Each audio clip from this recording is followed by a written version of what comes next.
একটি ধর্মীয় সংস্থাকে বাচ্চাদের খাবারের দায়িত্ব দেওয়া হয়েছে। ইতিহাসে প্রথম নয়, ভারতবর্ষের ইতিহাসে বিভিন্ন জায়গায় হয়েছে এবং কংগ্রেসের হাত ধরেই এর সূত্রপাত। কিন্তু এখন যখন বিজেপি এটা করতে যাচ্ছে পশ্চিমবঙ্গে, তাহলে সেক্ষেত্রে দেখা যাচ্ছে যে অনেকগুলি সংগঠন, রাজনৈতিক ব্যক্তিত্বরা এটা নিয়ে প্রতিবাদ করছে। কিন্তু আমরা দেখছি যে মিশনারি সংস্থা তারা কিন্তু একই কাজ করছে, বরং মিশনারি সংস্থায় বা মিশনারি স্কুলে গেলে সেখানে অন্য ধর্মের স্তুতি গান গাইতে হচ্ছে সমস্ত ধর্মের বাচ্চাকে, সেটা হিন্দু হোক, মুসলিম হোক, আদিবাসী হোক, সেক্ষেত্রে আপত্তি নেই। অথচ যখন পশ্চিমবঙ্গে শিশুদের সুষম খাদ্য দেওয়া হচ্ছে, সুপাচ্য খাদ্য দেওয়া হচ্ছে, সেক্ষেত্রে আপত্তি কেন? এটা কি কোনো রাজনৈতিক কারণে, নাকি আরও বড় কোনো এজেন্ডা আছে? দেখুন, রাজনৈতিক কারণ তো আছেই, কারণ যারা এটা নিয়ে প্রতিবাদ জানাচ্ছে তারা সম্পূর্ণভাবে পশ্চিমবঙ্গে অপ্রাসঙ্গিক হয়ে উঠেছে। তাদের কোনো রাজনৈতিকভাবে লোকাল স্ট্যান্ডাই নেই, তারা কি করবে তাদের কাছে কোনো ইস্যু নেই।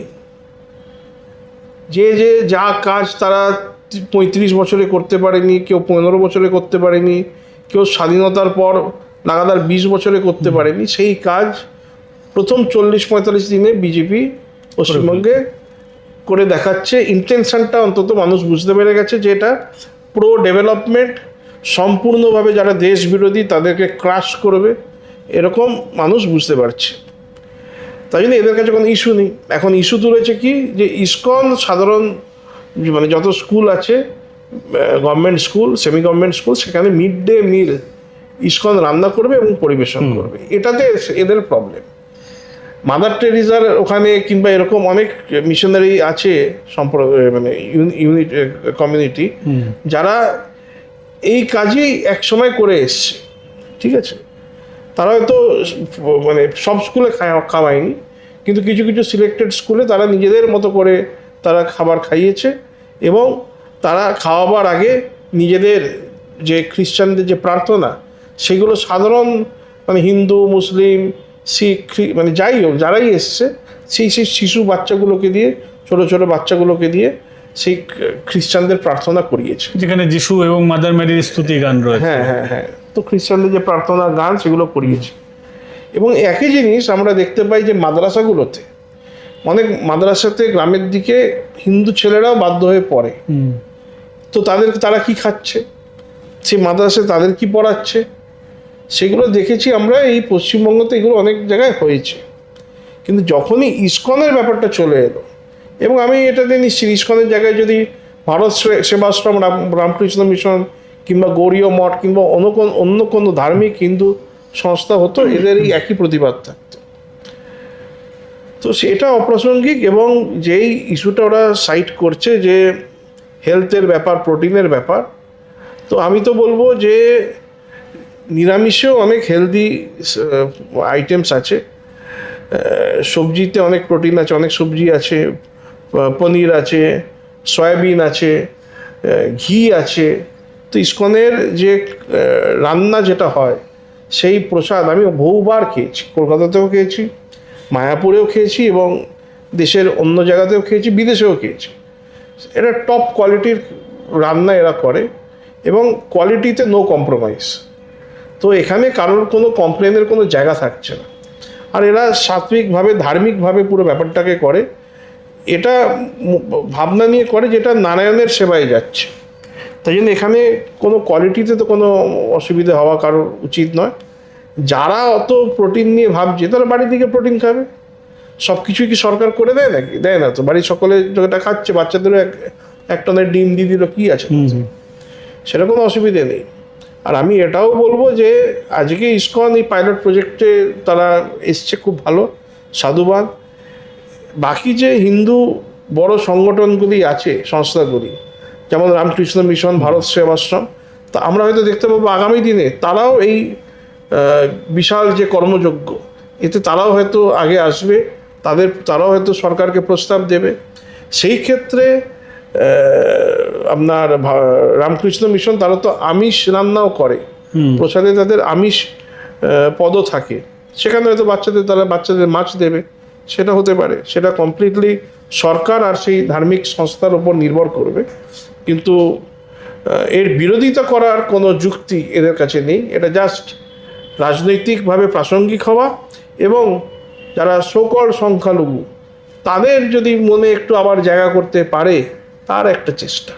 মিড ডে মিল নিয়ে তো বহু দুর্নীতির অভিযোগ ছিল, ইসকন আসায় অন্তত সেই দুর্নীতি তো হবে না।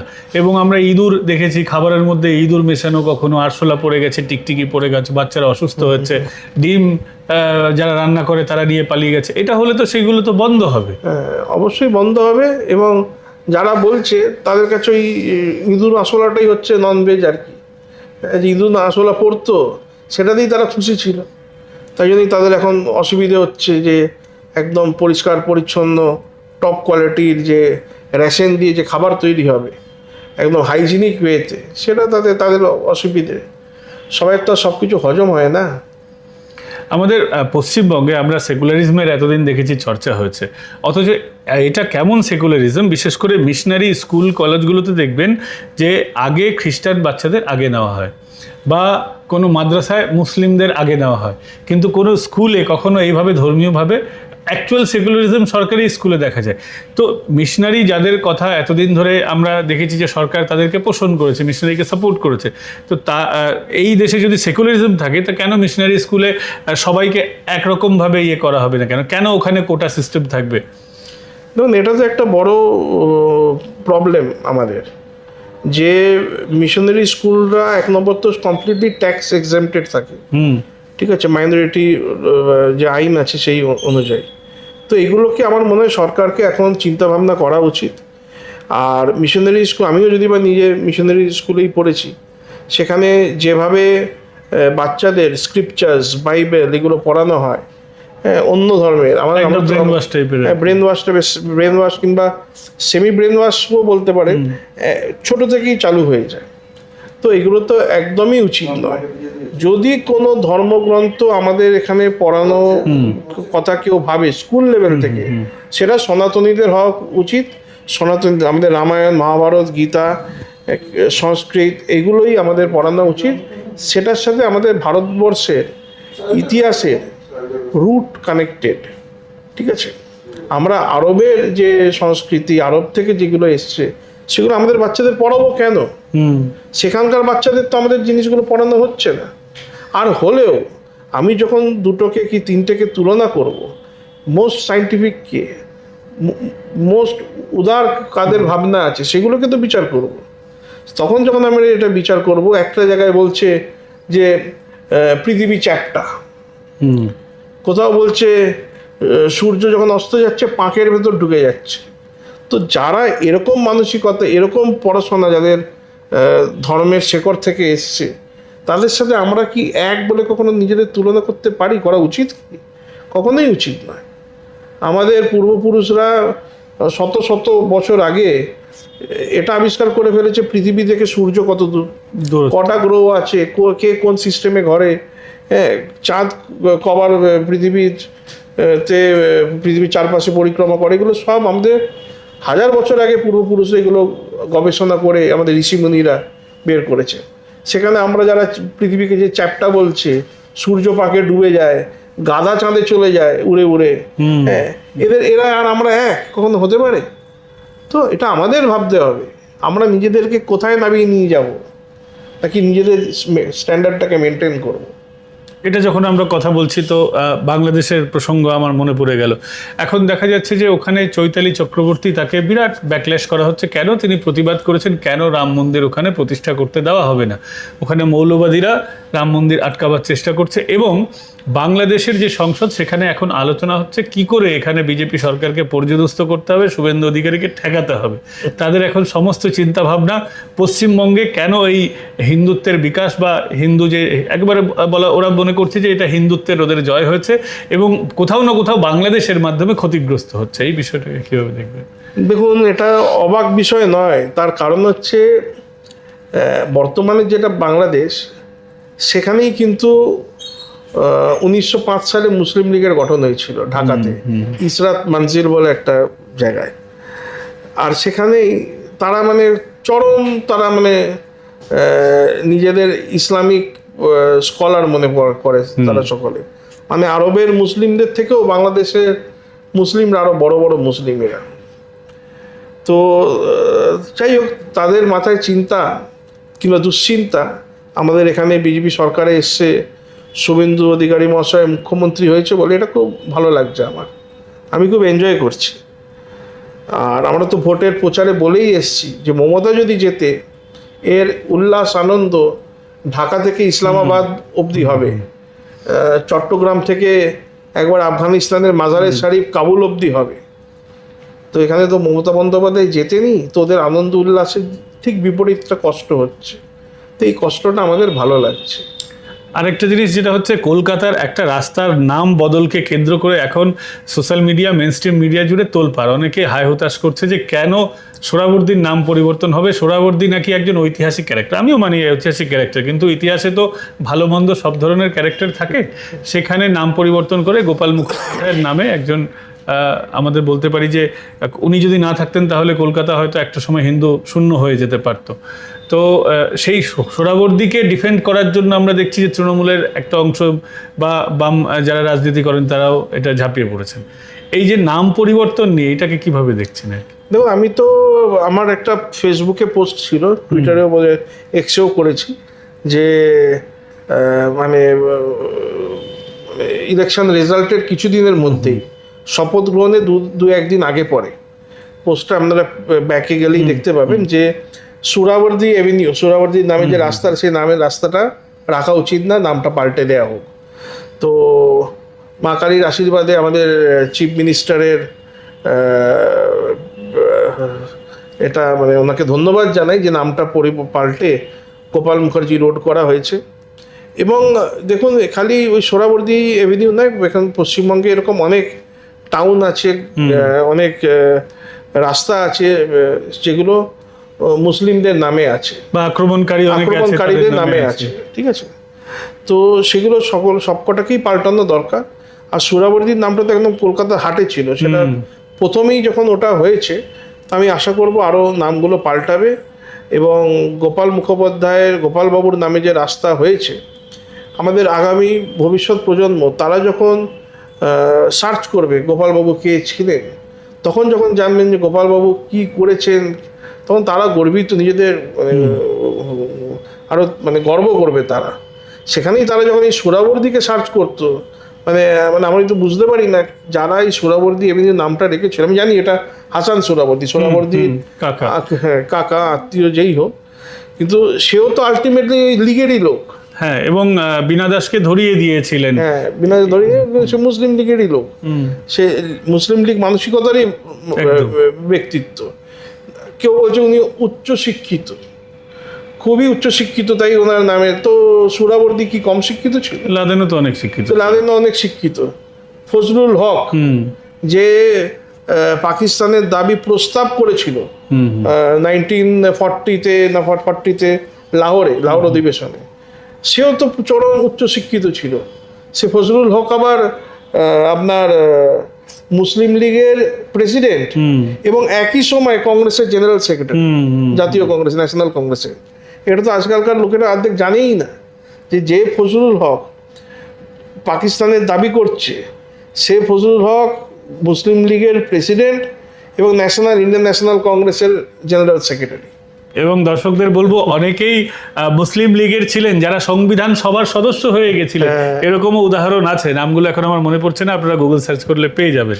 তো শুধুমাত্র কি এই একটাই নামে এটা থাকবে, নাকি আপনি আরো কোনো রাস্তার দাবি করবেন যেগুলো আমাদের যেমন মনীষীর হওয়া উচিত? যেমন লেনিন সরণি, হ্যাঁ, আমি তো দাবি করেওছি যে লেনিন সরণির নামটা, যেমন ধর্মতলা স্ট্রিট ছিল ওটা, তারপরে লেনিন সরণি হলো। হ্যাঁ, আমি বলবো ওটা অতীতে যে নামটা ছিল ধর্মতলা স্ট্রিট, খারাপ না, ধর্মতলা স্ট্রিট আবার করে দেওয়া হোক। যেটা পুরনো রাস্তার নাম ছিল সেটা লেনিন সরণিটাকে পাল্টে, লেনিনের আমাদের দেশের প্রতি কোনো তার অবদান নেই, অথচ যারা লেনিনপন্থী, যারা বামপন্থী, তারা অনেক সর্বনাশ করেছে। তো লেনিন সরণির নামটা পাল্টে আবার পুরনো নামে ফিরে যাক, ধর্মতলা স্ট্রিট হোক। আমাদের করিমপুর আছে, করিমপুরের নামটা আমরা একটা দাবি রেখেছিলাম, আমাদের এখানে একটা জনসভা ছিল, সেখানেও দাবি করেছি করিমপুরের নামটা পাল্টে রাধানগর, রামনগর, এরকম কোনো একটা ভগবানের নামে দিতে। তো এরকম বহু জায়গা আছে। তো সেই নামগুলো পরিবর্তন করা উচিত এবং বিশেষ ধ্যান রাখা উচিত, সেটা সরকারের পক্ষে কতটা সম্ভব জানি না, কিন্তু আমরা যারা হিন্দু সংগঠন করি, যে হিন্দুর জনসংখ্যা যেন কোনোভাবে কমে না যায়, বাড়ে, সেই কাজ আমাদের করতে হবে। সেই ভাবে আমাদের নিজেদের সমাজকে প্রেরণা দিতে হবে যে আমরা যদি জনসংখ্যা যদি আমাদের কমে যায়, আগামী দিনে কিন্তু আমরা এই ভূমি হারিয়ে ফেলবো। আমরা ইলেকশনে জিতেছি ঠিক আছে, কিন্তু ইলেকশনে তখনই জিতেছি আমরা যখন মেজরিটি ভোট পেয়েছি। আমরা যতক্ষণ মেজরিটি ততক্ষণ আমাদের সরকার। আমরা যদি মেজরিটিতে না থাকি তাহলে আমাদের এই সরকারও আর থাকবে না। কিন্তু মেজরিটিতে থাকাটা হচ্ছে প্রথম প্রায়োরিটি আমাদের। এই মেজরিটিতে থাকতে গেলে বিশেষ করে জন্ম নিয়ন্ত্রণ আইন আনাটা খুব জরুরি। এটা কেন্দ্র সরকার তরফ থেকে এখন অফিসিয়ালি বলেনি, কিন্তু সেরকম একটা স্পেকুলেশন হচ্ছে এবং সেটা করতে গিয়ে দেখা যাচ্ছে যে বিভিন্ন রাজনৈতিক দলের সঙ্গে সখ্যতা নিয়ে একটা প্রশ্ন উঠছে। কিন্তু আমরা পশ্চিমবঙ্গে দেখতে পাচ্ছি যে রাজ্যের মুখ্যমন্ত্রী যিনি আছেন শুভেন্দু অধিকারী, তার সম্প্রতি বক্তব্যে ব্যাপক সেটা নিয়ে তোড়জোড় হচ্ছে। তো শুভেন্দু অধিকারীর প্রথম বাজেট ভাষণের ঠিক পরে যে বক্তব্য, ওটাকে আপনি কিভাবে দেখছেন, অ্যানালাইসিস করছেন? বক্তব্যটা কোন বক্তব্যটা? শুভেন্দু অধিকারী স্পষ্টভাবে বলেছেন যে মুখ্যমন্ত্রী মমতা বন্দ্যোপাধ্যায়ের যতগুলি এই দুর্নীতি হয়েছে সেগুলি তদন্ত করা হবে, এক। দ্বিতীয়, তৃণমূলে এখন লড়াই হচ্ছে, সেটা নিয়েও তিনি স্পষ্টভাবে বলেছেন যে যিনি বিরোধী দলনেতা এখন হয়েছেন তারও ফাইল কি খুলতে হবে। তিনি স্পষ্টভাবে বলেছেন যে দুর্নীতি নিয়ে জিরো টলারেন্স হবে। তামান্না খাতুনও বিচার পাবে, অভয়াও বিচার পাবে। তিনি সব কিছু কোলাবোরেটিভভাবে বলছি যে উনি যে এটা করলেন আর কি, সেটাকে কিভাবে দেখছেন? না, অবশ্যই এটা তো খুব পজিটিভ বার্তা ওনার, এবং এই কাজ আমি আশা করি উনি করবেন, নিশ্চিত উনি করবেন। এক তো যত তৃণমূলের নেতা আছে, এবং শুধু তৃণমূলের নেতা কেন, যত যে লিডাররা, চাহে বড় প্রোফাইলের লিডার হোক আর ছোট হোক, যারা দুর্নীতি করেছে সবাই বিরুদ্ধে কঠোরতম স্টেপ সরকার নেবে, এটাই আমি আশা করি। এই জন্যই এই সরকারকে মানুষ এনেছে। এবং তার সাথে সাথে যারা আমাদের দেশের সাথে গাদ্দারি করেছে তাদের বিষয়টাও দেখা উচিত। এই যে ইমরান হাসান আহমেদ, যে সিমির ফাউন্ডার প্রেসিডেন্ট ছিল, সে হট করে রাজ্যসভার এমপি হয়ে গেল কি করে? এটা তো আজ থেকে বহু বছর আগে আমি ওর নামে এফআইআর করেছিলাম ক্যানিং থানায়। তো বোধহয় 2013 কি 14 হবে। তো এরকম যারা আছে, এবং অনেক স্মাগলার আছে, আব্দুল বারিক বিশ্বাস, তো তার কি হবে? তার বিরুদ্ধে তো সেরকম কোনো অ্যাকশন নেওয়া হয়নি। এবং এই যে টিএমসির আরেকটা নেতা আছে আমির উদ্দিন ববি, ঠিক আছে, যে কলকাতার মানে ওয়ান অফ দ্য কাউন্সিলর, বিশাল সম্পত্তির মালিক, এবং চরমভাবে আমাদের সমাজের ক্ষতি সে করে যাচ্ছে।